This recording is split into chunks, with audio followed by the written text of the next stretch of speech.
種を入れるのにぴったりのお皿を見つけて、ウッキウキのにゃんこです。深さといい、大きさといい、ちょうどいいわ。はい。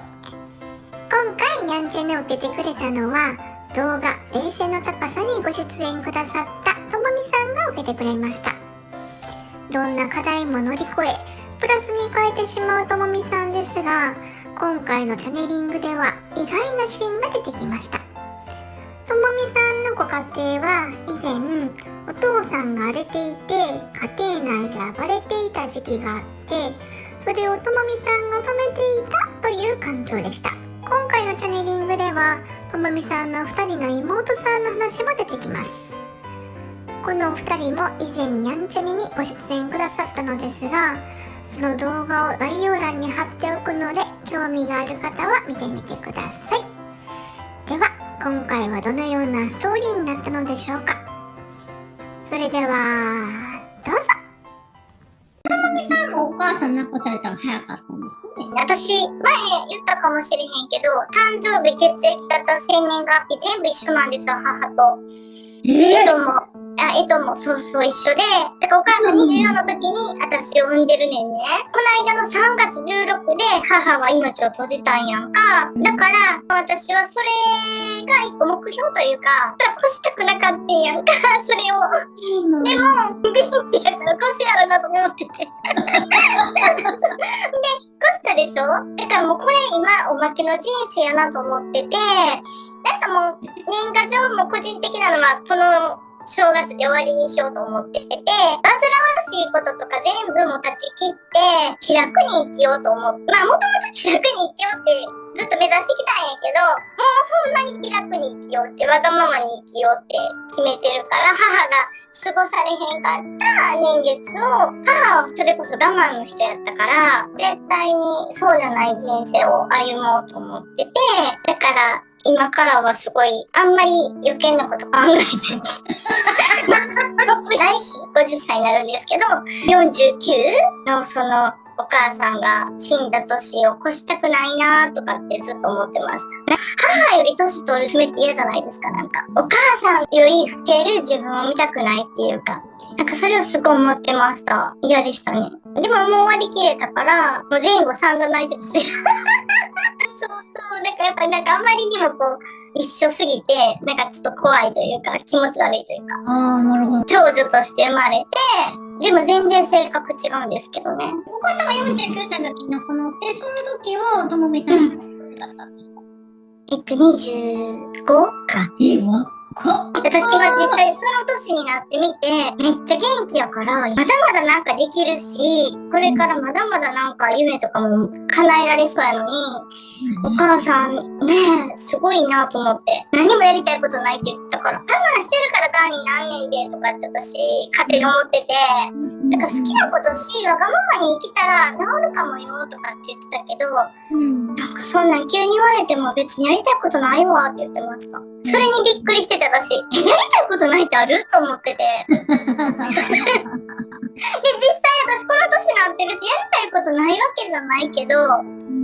別に半分諦めなのかもしれないけど、礼儀とかやってみたけど、そういうことを目指すって言ったら変やけど、頑張らんでもいいというか、頑張っても意味がない人なんかもと思って、だからなんか、そう、ほんまになんか目標ないんです。何もせんでいいんですよって言われて、腑に落ちて何もせずにいたけど、多分どっかで、でもなんかしたかったんかもしれへん。でも、ほんまに しなくていいやってほんまに今思ってる。人の役に立たんでもいいやっていうか、もう十分さ、私役に立ってると思うやんか。いやでもお母さんって役に立ってるやん、普通にしてたら。で、夫の役にもめっちゃ立ってるし、父の役にも立ってるし、妹らの役にも立ってるし、こうそんな広い世界見んでもいいかなと思う。別にどうなっていきたいも何にもないかなみたいな。いや改めて好きやなと思いました。何かともみさんをこう見てほしいってことがあるんですか。なんやろうな。ほんまに今私に必要なことって何ですかって。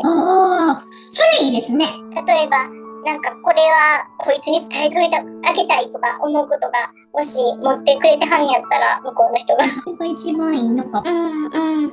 要なメッセージってことか。はい、見てみます。はい、お願いします。お願いします。プールで泳いでるな。なんかめっちゃ綺麗なフォームで泳いでて、めっちゃ速いし、競泳用の水着で、普通にちゃんと帽子つけて、綺麗に速く泳いでます。こんなに速く泳げる人おんねんなっていうぐらい。綺麗にターンしてまた泳ぎました。でも周りのレーンの人はびっくりしてる。そんなに早く泳げんの人おるんや、みたいな。おおみたいな。なんか普通の市民プールやのに、オリンピックに出るくらいの選手の人が横におるって、なんか場違いちゃうみたいな感じでびっくりしてるからね。ドッキリかなって思ってるぐらい。気が済んだから泳ぐのやめたみたいで、タオルで拭いて、ああ、気持ちいいわーって。普通にいるだけなんですけど、気持ちがウキウキみたいです。普通やったらいいことあったらこんなぐらいウキウキになるんですけど、何もないのに、ウキウキみたい。ああ、気持ちいいわ。空も晴れてるし、お水も気持ちいいし、でもこれはプールをきれいにしてくれる人たちがいるからやんなとか、本当感謝やなみたいな。ともみさんって感じですね。で、出かけました。公園みたいですね。で、なんかこう、幼稚園児みたいに、こう、すっごい足をこう、ズンズンズンズンご機嫌に歩いてて、風も気持ちいいし、風で揺れる木も気持ちいいし、太陽の木漏れ日もほんと気持ちいいし、すべてが恵みって感じ。ちっちゃい子供も泣いてて、泣いたらいいわ、みたいな。お母さんも困ってる。タンクしてあげたらいいかな。まあいいか。みたいな感じで。もちろん何かが助けるけど、なんとかなりはったから大丈夫だ。そっか。ゆっくり歩いてるおじいさんが左にいて、杖ついてるんですけど、年取ってくるといろんなことができなくなるじゃないですか。こう普通に歩くとか、杖ついて腰曲がって歩いてて、ゆっくりしか歩けないんですけど、それを見てるけど、その中にも学ぶことがあるから、人間ってこう生まれてね、普通にこう体力があって、でも最後そうじゃなくなっていて、このパートも学ぶことはあるから、一見しんどそうに見えるけど、それで判断したらあかんなって。この人は魂レベルでこれを楽しんでるんやなって。そっかそっか、表面で見たらダメだわっていう感じ。でももし困ってたらもちろん助ける。それは思ってるみたい。でも下手に、この人かわいそうだから私が手伝ってあげるわとかそんなことは思ってない。なんか、どういう場面設定かわからないんですけど、急に海が出てきて、砂浜なんですけど、夕焼けが来てて、珍しいね。悲しくなってます。ともみさんの見てこんなんてあんまないな。今、太陽が沈んできて、空がピンク色になってて、ちょっとだけ暗くなってて、ザーっていう波の音も聞こえるんです。穏やかなんです。でも穏やかなんやけど、この景色が今悲しく見えるから、悲しいんやと思う。何やろう。ね、今までと違いますね。泣いてる姿をあんまり人に見られたくないみたい。よう泣くけどな。あ、そう。でもそうやね、お母さん死んだ時とかも、確かに泣いてないかな、人前であんまり。感動する話とかでやったら人前で平気で泣くけど。なんかね、今は悲しくて泣いてるから、なんかすごいギャップがあるじゃないですか。ともみさんはいつもなんかこう明るいから、そのともみさんが悲しくて泣くってやっちゃうと、もうよっぽどのことがあったっていう風に周りが思っちゃうから、それを心配させたくないみたい。悲しいみたい。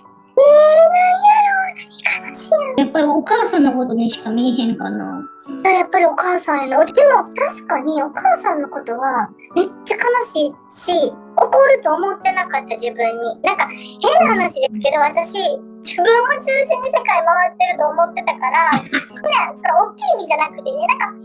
すごい自分の思い通りにある程度のことはなるなと思ってて、別に大成功してるかじゃないんやけど、だからお母さんが死ぬわけないと思ってたし、余命何ヶ月ですって言われた時も、多分元気で入れたのは死ぬと思ってなかったからやと思うんです。どっかで奇跡起きると思う。で、その奇跡起きひんくって、びっくりした感じかな。普通にお母さん亡くすんや、みたいな。うまく言えへんけど、だから死んだ時に何でも耐えれるわと思った。私もっと来ると思ってたから自分が。で、意外と普通に仕事行ったし、普通になんか人生歩んでるし、楽しいこと楽しいって笑ってるし、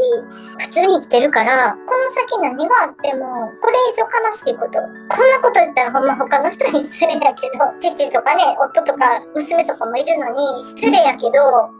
多分お母さん死んだことが一番悲しいから、で、それは多分私のジャッジも入ってるんやけど、お母さんは我慢の人やっていうイメージがあるから、お母さんが満足して、物理的に満足したり、幸せそうな顔をしてる姿を見た後にお母さん死んだらよかったんやけど、苦労してる印象しかなかったから、多分すごい悲しかったんやと思う。夕日見ながら泣いてて、もうすごい悲しいみたいで、なんか今三角座りみたいな、とこで座ってるんですけど、膝の上に伏せて、腕の上に顔を置いて泣いた。なんかもっとできたんちゃうかなって。ご家庭が大変やったから、なんとかしな。でも、お父さんの方が強いじゃないですか。お母さんもそんなにね、お好みに抵抗できるわけじゃないから、自分が守らなって。私って強いし、そんなに苦痛でもないから。いや、ほんまにそうやった。私にやってと思ったわ、お母さんにするんやったら。だから、守るのが自分の役目。お母さんと自分がニコイチな。お母さんが弱くて自分が強いから、足したらちょっといいじゃないですか。だからお母さんと一緒にいるんだなって。そのさっき言ってた生年月日もそうだけど、二人で一つなんです。お母さんができないことは私がやる。だから、お母さんができなかったから、自分が盾になる。っていうのが、当たり前かのように自分の役目やと思ってたみたい。でも結果、なくなっちゃったじゃないですか。それは、なんか私が足りへんかったかなって。なんかもっとできたことがあったんちゃうかなって。だって、おかしいじゃないですか。ニコイチやのに、自分だけが残ってお母さんの家がいないっていうのがもう違和感あるんですよ。半分やから。だから、何かしら間違ったんじゃないかなって思ってるみたい。もっとうまいことやれた。こういう結果にならないために。私、この間ふと思ったのは、なんかお父さん今すごい無邪気で可愛いんですよ。なんていうかそういうところをもっと出してあげたらよかったなと思った。お母さん生きてる間に。対抗しちゃったけど、真っ向から。そうじゃなくて、お父さんのそういう面白いところを私がおちょけたり、出してあげてたら、お母さんも笑えたし、全部思った最近。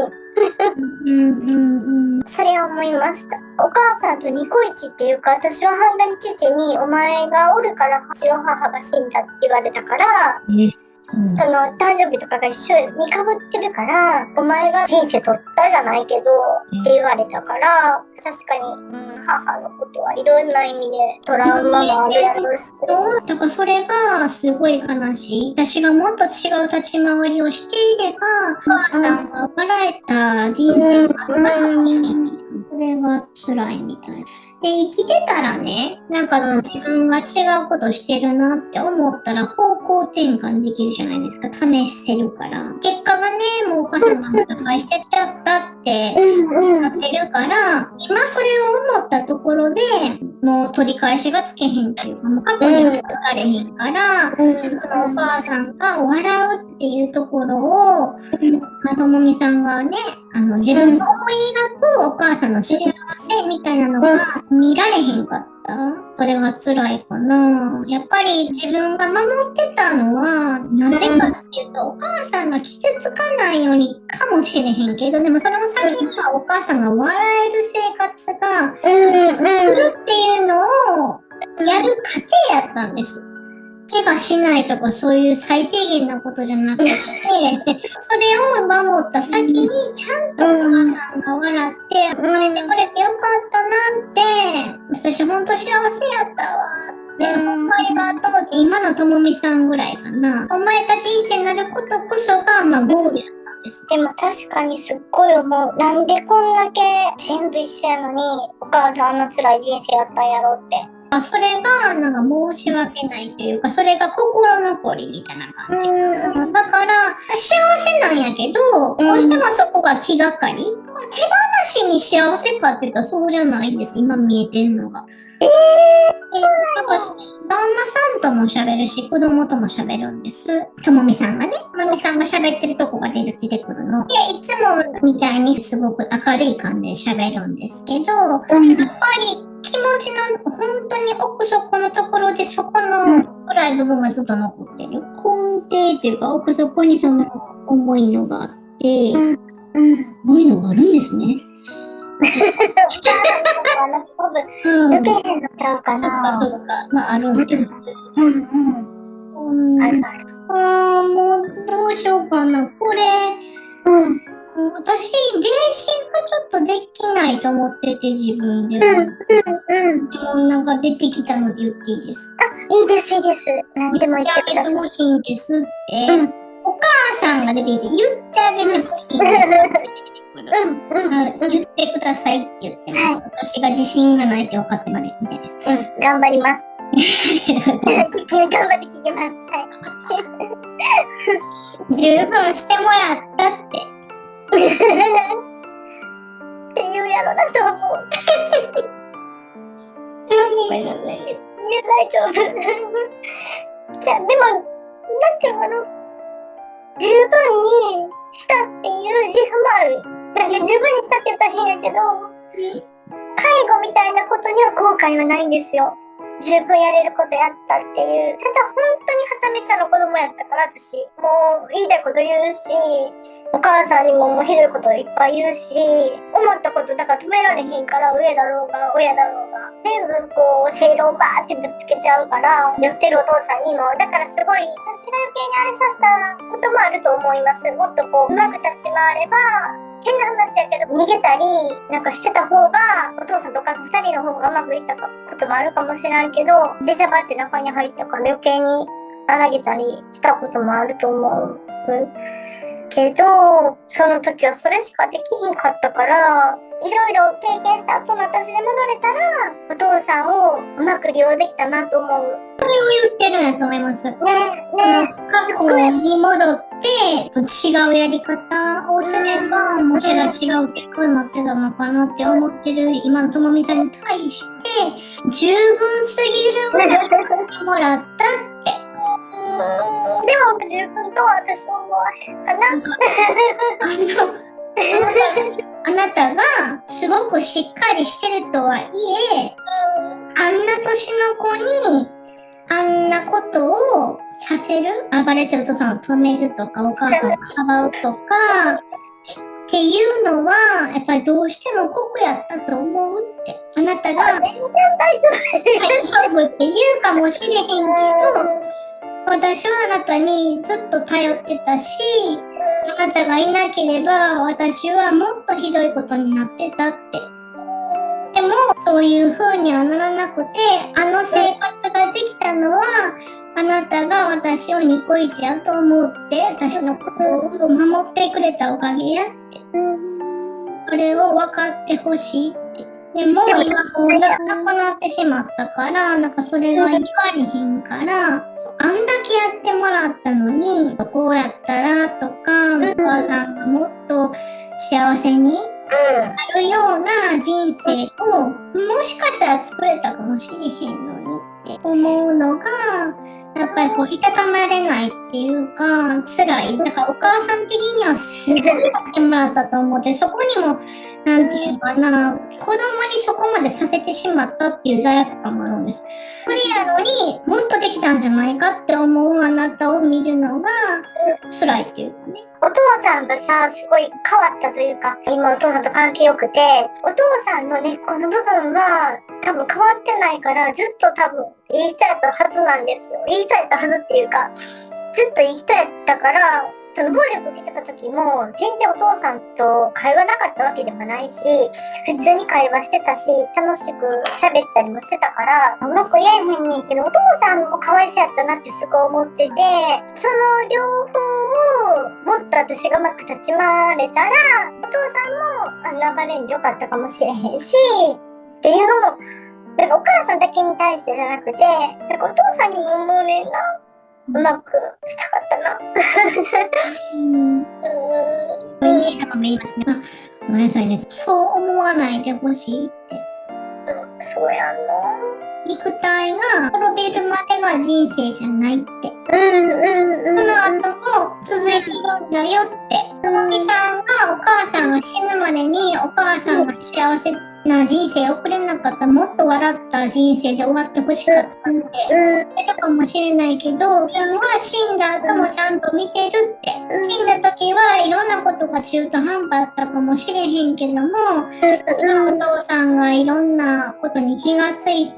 子供たちの怒りも受け止めて、配信して、っていうところも見てるって。で、その中でお父さんはあなたたちに言わへんかもしれへんけども、お母さんに対する自分に対する思いも、まあいろいろも今は自分も分かっているって。だから、肉体が終わった時点で私の人生が終わったわけじゃなくて、その後も自分の人生が続いてるよって。で、今、私はそこにいないかもしれないけど、肉体としてはいないかもしれないけど、みんなの思い、みんなの変化とか、みんなの辛さも、愛も、ちゃんとこっちから見てますって。だから、今は笑えてるよって。それをどうしても言ってほしかったって。でも嬉しい、お母さんにそう言ってもらえたら。自分が生きてる間、お母さん的には自分が母やのに、自分が本当やったら子供を守らないといけないのに、子供に守られるという立場にあったんです。自分が選んだ子さんと結婚したのに、お父さんのことをコントロ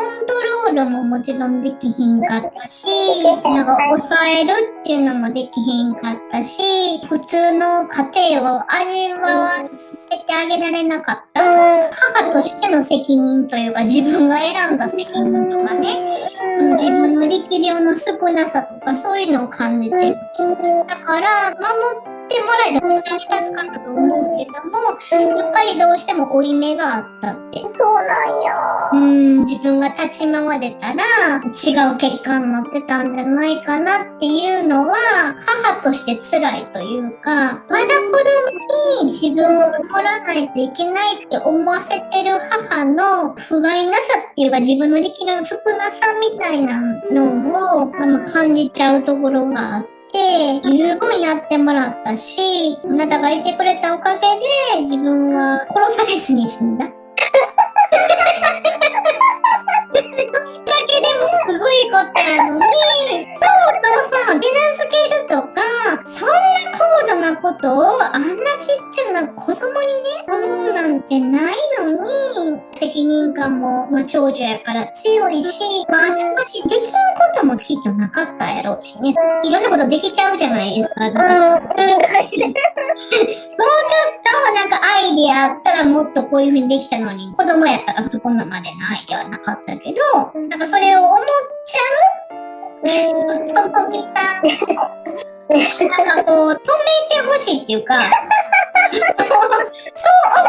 なくていいっていうことを伝えていただきたいんですっていうのをおっしゃってるんです。思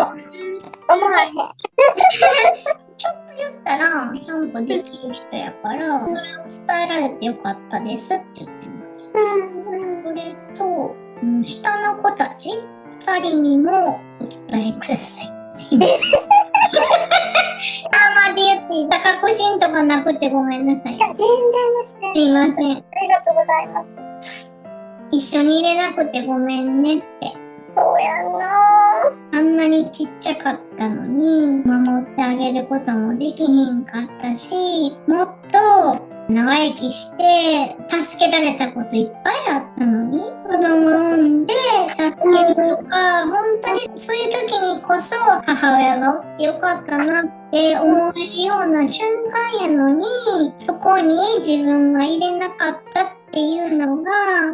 ごめんねって、最後まで役に立てない母親だったねって、それが心残りやって言ってるかな。やっぱり子供をあやすにしても、大変やけど、自分がそばにいたとしても、本人がわかるわけでもないし、こっちからできることってすごい限られてる、やっぱり肉体があるから、もし自分が肉体があれば、変わってあげれることかってだし、ちょっと見といてあげるから遊びに行ってきなさいとか、悩みを聞くとか、それをお姉ちゃんが代わりにやってくれてて、ともみさんやね。やってくれてて、私の代わりをともみがやってくれてるって。本来やったらそこは自分がやるとこやった？ほんまやでも本当は、頑張ってともみさんに言うのはちょっと申し訳ないんやけど、本当はやっぱりお母さんにやってもらいたかったよねって。ほんまに言ってる。ね、もう分かってるって。それを叶えてあげられへんくてごめんねって。それだけがすごい心残りやったって。自分はあんだけみんなに負担をかけて、ともみさんに助けてもらってってやってたのに、子供たちが本当に母を必要としているような時に、相談にも乗ってあげられへんかった。実際に何もしてあげられへんかったって、そういう思いがそのまま伝わってくるし、自分はすごく今まで負担かけてた分、実際自分もできると思ってたからやってあげたかったんやけど、みんなの思いが分かっているから余計にみんなが辛いと思ってるのに自分が辛いと思ってたんやけど、私も辛かったって、だからごめんねって。真ん中にそれ言われた時にびっくりして、私全然その子育てでお母さん生きてて欲しかったとかなかって、それいたら多分頼ったと思うし、いてくれたらと思うんやけど、そういうことじゃなくてただ単にお母さんがいてほしかった。私は生きてて欲しかっただけやから役に立つって別にして、お母さん生きててほしいなって私は思ってて、でも真ん中の妹は仕事とその育児の両立しんどい時に、他の人はお母さんに頼めるからそらいくらでも働けるよなみたいなことを言って、お母さん生きてて欲しかったって言った時に、そこで生きてて欲しいんやってちょっとびっくりした時があって、でもやっぱりそうやんなと思って、私も今実際子供って、もし孫ができたら見たいと思うし、助けてあげたいって思うから、そりゃそうやろね思うよな。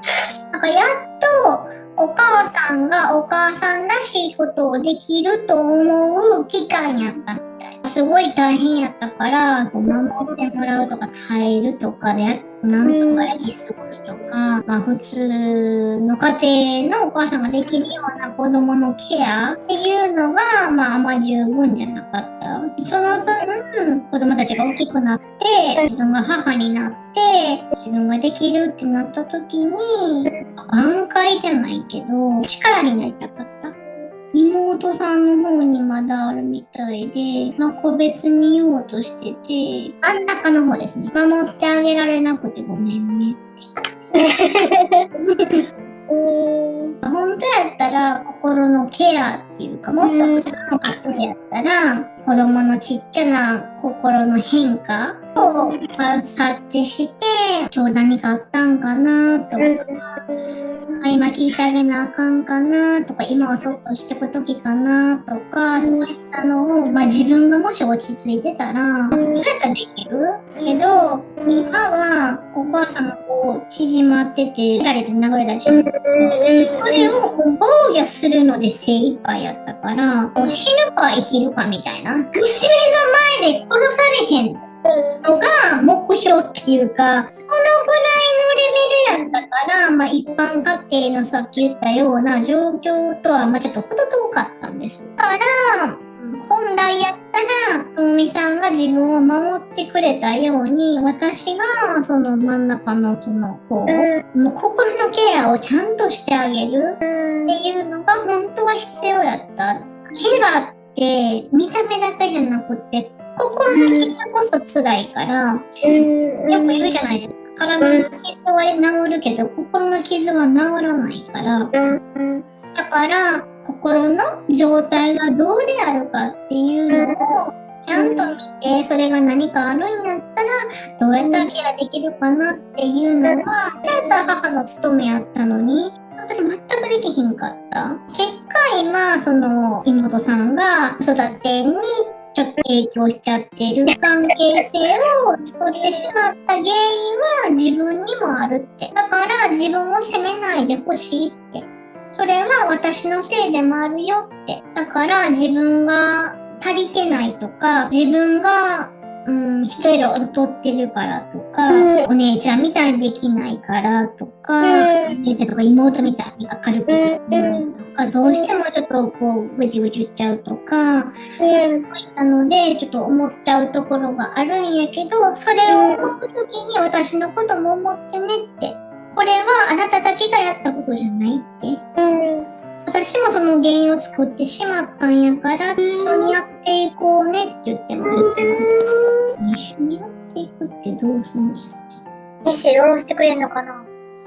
まず、自分がこう思ってるっていうことを、その真ん中の子に伝えてほしいって。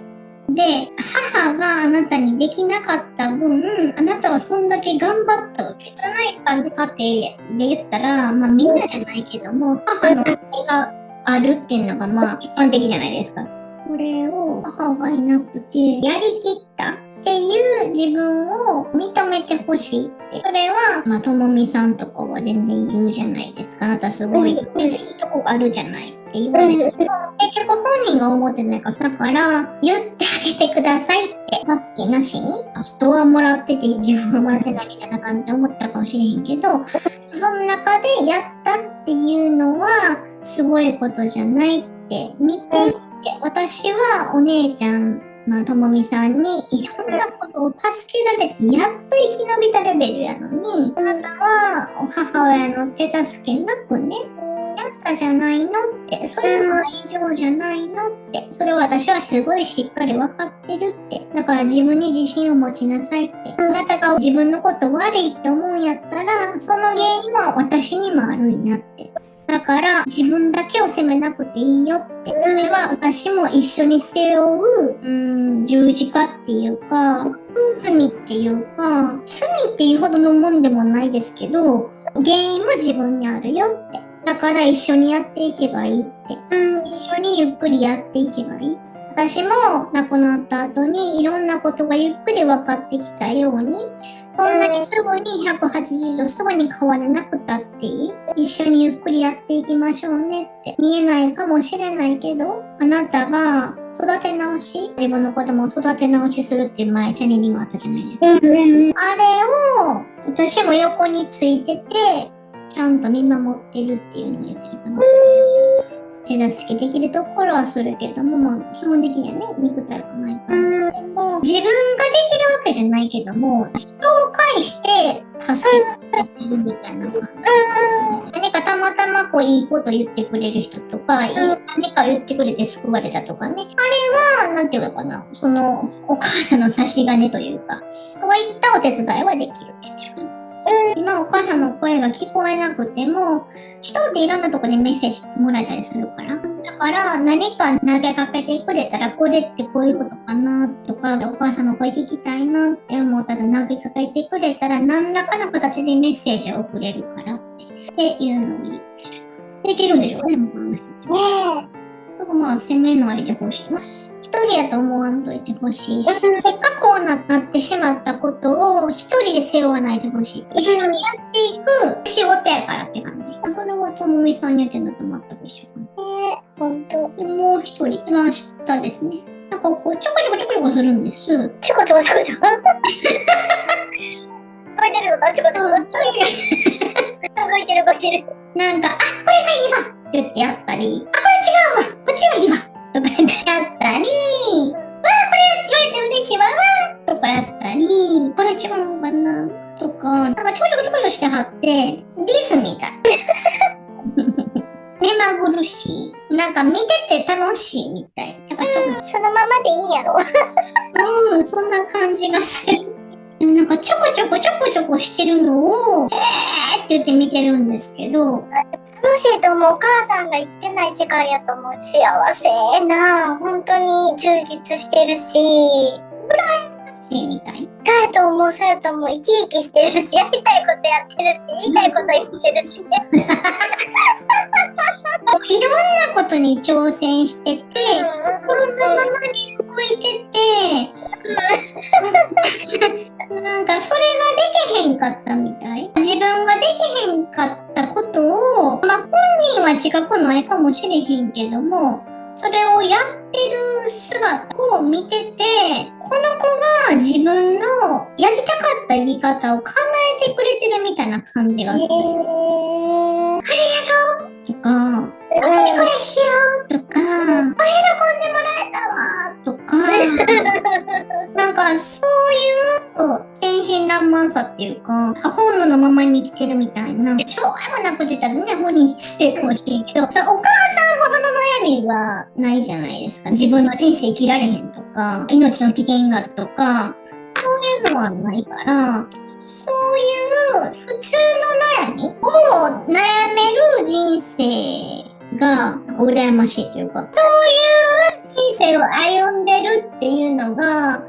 か見てて嬉しいみたい。体現してる自分のやりたかったこと。悩むっていうこともやってるし、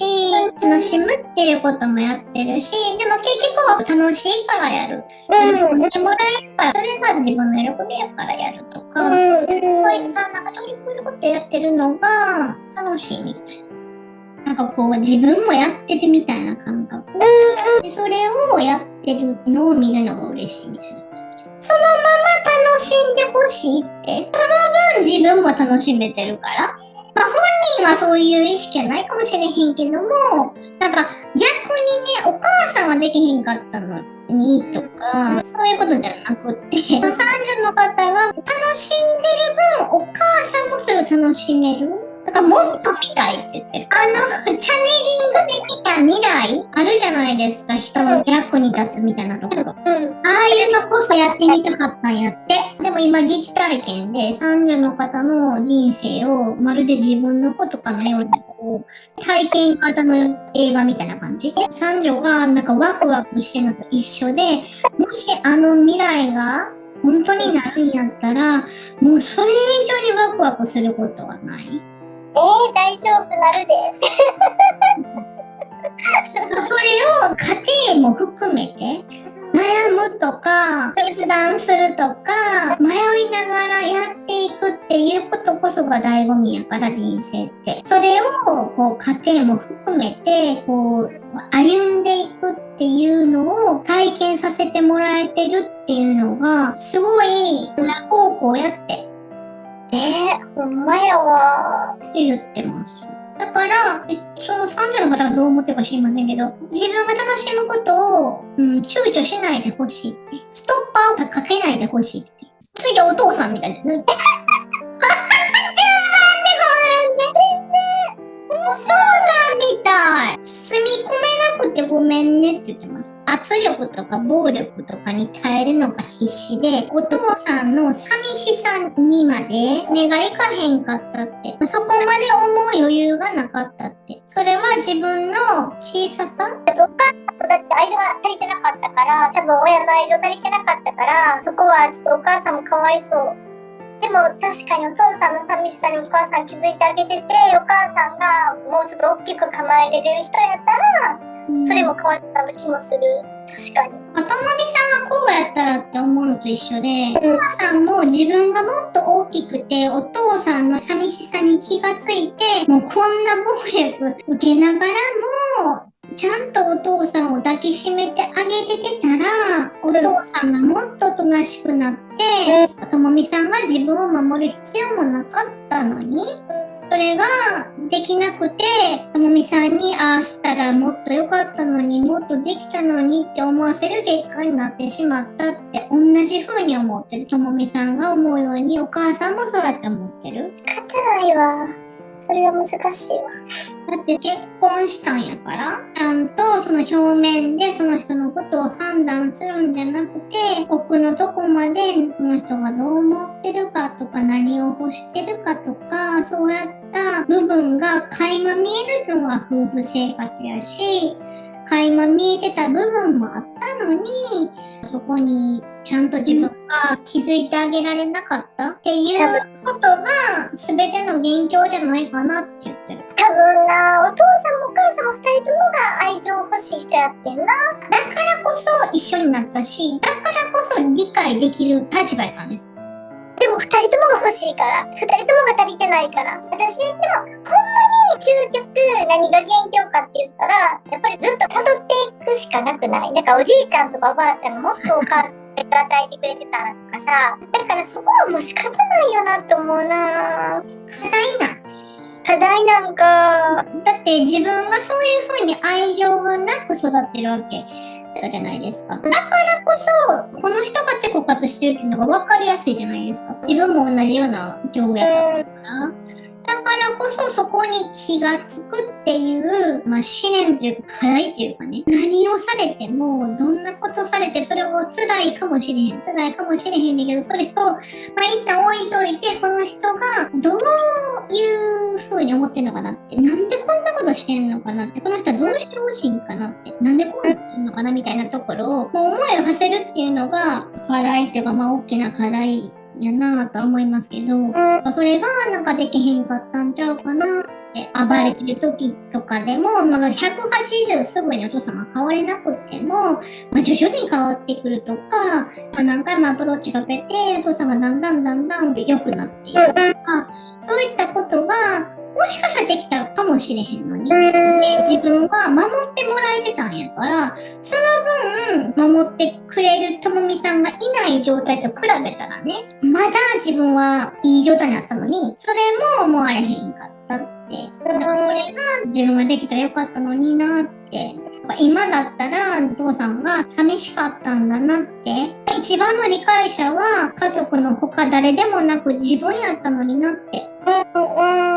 本当に1ミリの狂いもなく自分は理解できたのに、それが理解できるからこそ夫婦になったし、気づいてあげられる立場やったのになって、これができなくて申し訳なく思ってるって、お父さんが暴れてたからみんなが辛かった風になっちゃってるけど、そうじゃないっていうことを伝えてほしいって、さっきのあれですね、次女さんと一緒かな。これは自分のせいでもあったんやって。自分がそれに気づけなかった自分の課題が、ちゃんと自分がこなせなかったっていうのを今は思ってるからね。だからお父さんだけのせいじゃない？自分のせいでもあるし、互いのせいやったんやって。だから、次女さんなんかお父さんのせいやって。お母さんはかわいそうやったのにってなるんやけど、そうじゃないよって。今お母さんが思ってるのは、自分にも、もっとできるところがあったって。だからお父さんだけを責めないでほしいし、お父さんはみんなに責められるから、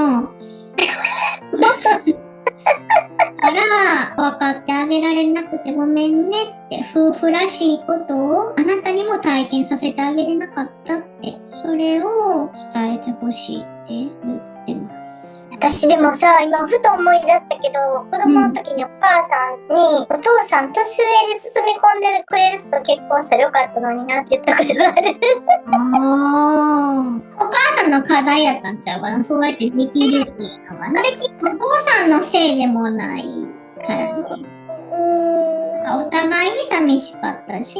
自分がもうちょっと愛情をもらって育っていれば、愛を持って対抗できる力が自分にあったやろうし、でもそうやってできなかった自分のせいでもあるから、決して自分の死がかわいそうな結果ではないんだって。それを分かってほしいって。暴れた分だけお父さんは寂しかったわけやから、比例してるっていうかね、やったことに対して枯渇感も比例してるっていうか、そこに気づいてあげられなかったっていうのがあるから、自分がみんなのことを守ってあげられなくて申し訳ないんやけども、お父さんに、ちょっとだけでもいいから優しい言葉を、かけてほしいって、この人はこれが足りなかったのって、愛情をかけてもらえてなかったのって、それは自分もそうやったから、すごい痛いほどわかるって、それが私ができなかったことなのって、全然ね、難しいかもしれないけど、大切にしてあげてねって。出るよ。してる。真ん中で優しい言葉かけへんから。それは、お父さんのためっていうよりは、結局、娘のためというか、結局、その死んだ後にね、こうすればよかったなって自分は思ってるわけじゃないですか、お母さん。それを、娘には味合わせたくないっていうかね、そういった思いもあると思う。死んだ後に、そうやってやればよかったって思っても、なかなかそれは叶えへんからね。だから、自分はできへんかったし、難しいかもしれへんけど、そういった見方もあるっていうことを知っといてねって。できるかどうかはもう本人の課題やけど。で、お父さんに。ゆっくり話ができひんかったって。夫婦らしい話だから、本当の本音の話を向こうに行ってからしたいと。おっしゃってます。怖い。でもやっとそこで、自分ができひんかったっていう懺悔って言ったらあれやけど、ちゃんと話したいって、暴力とかそういうの関係なしに、本当になんか魂レベルのこの課題っていうか、そういったところで話すっていうのを生きてるうちはできひんかったから、でも、じゃあ死後の世界で会うつもりでいてくれてんねんね。そういう意味です、そういう意味です。お父さん喜ぶんちゃうかな。ちゃんと話したいって言ってるかな。そこで夫婦関係をやり直したいって。だからなんか、ともみさんに対してのメッセージがちょっと短くてごめんねって。全然。できる人やから、他の人を優先させるっていうのは分かってるから、分かる。させてもらったって。他の人優先させるの分かってる。私は便利な子やからね。できるからちゃいますかそれをお伝えくださいってなこと。でも、一番助けてくれたのはあなたやっていうのは分かってる。だから、お母さんが最後悲しくて死んでしまったって思ってるけど、そうじゃないっていうの分かってねって。分かった。いうことです。ありがとう。はい。今のともみさんに必要なメッセージは、亡きお母さんからのメッセージでした。ともみさんから見て不幸のまま亡くなってしまったお母さんの人生は、実はその後も続いていて、今のお母さんは笑えていると知れて、本当に良かったよね。いつかお母さんがお父さんとゆっくり話する場を持つことを、にゃんこも楽しみにしています。にゃんこは猫アレルギーやから、猫を飼うことはできへんねんけど、死後の世界でも人生は続くって知ったから、あちらの世界で猫と一緒の生活を楽しみたいと思います。今日も最後までご視聴ありがとうございました。